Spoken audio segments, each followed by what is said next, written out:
సభ్యత్వ నమోదు కార్యక్రమంలో తెలుగుదేశం రికార్డు సృష్టించింది. ఈ విషయాన్ని పార్టీ జాతీయ ప్రధాన కార్యదర్శి నారా లోకేష్ వెల్లడించారు. 2018 నవంబర్ 1వ తేదీ నుంచి మొదలైన కార్యక్రమంలో 2020 వరకు రెండేళ్లగానూ సభ్యత్వం తీసుకున్న వారి సంఖ్య ఇప్పటికే 65,29,000 దాటిందని తెలిపారు. గుంటూరు, కృష్ణా, ఉభయ గోదావరి, చిత్తూరు జిల్లాలు మొదటి 5 స్థానాల్లో నిలవగా నియోజకవర్గాల పరంగా పాలకొల్లు, కుప్పం, ఉదయగిరి, ఆత్మకూరు, మైలవరం వరుసగా తొలి 5 స్థానాలు ఉన్నట్లు వివరించారు.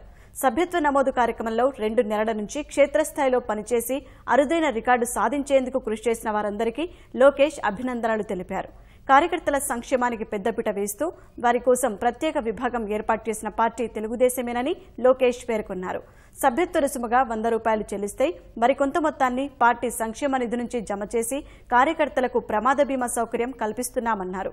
2 తెలుగు రాష్ట్రాల్లో 4,178 మంది కార్యకర్తలకు ఇంతవరకు ₹14 కోట్ల ఆర్థిక సాయం అందించినట్లు తెలిపారు.